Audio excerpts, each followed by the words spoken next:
নমস্কার বন্ধুরা, ইচ্ছে রান্না চ্যানেলের নতুন একটি ব্লগে আপনাদের সবাইকে স্বাগত জানাই। চলুন আজ বানিয়ে ফেলি একদম নতুন স্বাদের একটি রেসিপি। বাগানে হয়েছিল বেশ অনেকগুলো কুমড়ো পাতা। তো সেই কুমড়ো পাতাগুলোকে ভাবলাম তুলে বানিয়ে ফেলি একদম নতুন স্বাদের একটি রেসিপি, কুমড়ো শাকের ভর্তা। তো প্রত্যেকটা পাতা আমি একটা একটা করে খালি ডাঁটা শুদ্ধ পাতাগুলোকে উঠিয়ে নিয়েছি। এরপর আমি পাতাগুলোকে খুব ভালোভাবে পরিষ্কার করে জল দিয়ে ধুয়ে নেব, যাতে পাতার গায়ে লেগে থাকা ধুলো, ময়লা এবং নোংরা যা কিছু থাকে সেগুলো পরিষ্কার হয়ে যায়। আর এরপর আমি পাতাগুলোকে নুন জলেতে বেশ কিছুক্ষণ ভিজিয়ে রেখে দেব। নুন জলে ভিজিয়ে রাখার ফলে এর মধ্যে যদি কোনো পোকামাকড় থাকে তাহলে সেগুলো কিন্তু মরে যাবে, এবং তার এছাড়াও পাতার গায়েতে যদি কোনো রোগ জীবাণু থাকে সেগুলোও নষ্ট হয়ে যাবে। এরপর আমি এটাকে গরম জলেতে ভালোভাবে পাতাটাকে সামান্য ফুটিয়ে নেব, খুব বেশি ফোটাবার দরকার নেই। এদিকে আমি রসুন ছাড়িয়ে নেব। রসুনটাকে আমি এইভাবে ছাড়াই একটুখানি কিছু দিয়ে থেতো করে নিই, তাতে রসুনের খোসা খুব সহজেই ছাড়ানো যায়।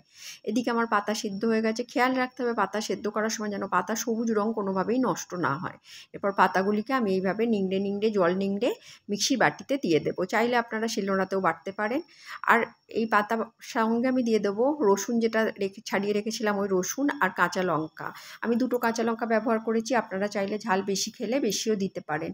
সঙ্গে দিয়ে দেবো একটুখানি নুন আর 1 চামচের মতো চিনি। নুন আর চিনির মিশ্রণটা একটু সমান হলে খেতে খুব স্বাদ হয় এই ভর্তার। আর ঝাল যদি কেউ বেশি খেতে চায় তাহলে দেওয়া যেতেই পারে। মিক্সির বাটিতে দেখুন এটা পেশা হয়ে গেছে, ঠিক এই রকম হবে মিশ্রণটা। এবারে চলুন কড়াইতে সর্ষের তেল গরম করলাম, দিয়ে দিলাম আমি কালো জিরে ফোড়ন। কালো জিরে দিলে এটাতে খুব স্বাদ হয়, ভর্তার স্বাদ খুব ভালো হয়।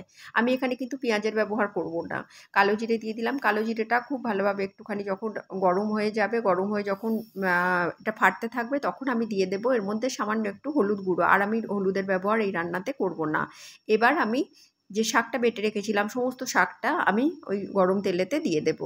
দিয়ে খুব ভালো করে নাড়াচাড়া করতে হবে। চাইলে মিক্সির বাটিতে যদি লেগে থাকে এই পাতা বাটা, তাহলে ধুয়ে জলটাও দিয়ে দিতে পারেন এর মধ্যে। এরপরে আমি খুব ভালোভাবে এটাকে নাড়াচাড়া করতে হবে। ততক্ষণ পর্যন্ত নাড়াচাড়া করতে হবে যতক্ষণ পর্যন্ত না সমস্ত মিশ্রণটা একদম তেল ছাড়া হয়ে যায়। এটা কিন্তু রং দেখলেই বোঝা যাবে। দেখুন কত সুন্দর সবুজ রং আছে। আর এটা কিন্তু যত নাড়া হবে তত যখন রান্না হবে এর এই যে একটা থকথকে ব্যাপার, এটা কিন্তু একদমই থাকবে না। দেখুন একদম শুকনো ব্যাপার এসে যাবে যখন রান্না হয়ে যাবে এবং তেল ছাড়া হয়ে যাবে। কতটা পরিমাণ ছিল কতটুকু হয়ে গেল। সব শেষে আমি এটাকে বাটিতে ঢেলে নেব আর কাঁচা লঙ্কা দিয়ে সাজিয়ে দেব। গরম ভাতের সঙ্গে কুমড়ো শাকের এই ভর্তা কিন্তু খেতে ভীষণই ভালো হয়। আপনারা অবশ্যই ট্রাই করে দেখুন এই ভর্তা, আর কেমন লাগলো অতি অবশ্যই কিন্তু জানাবেন।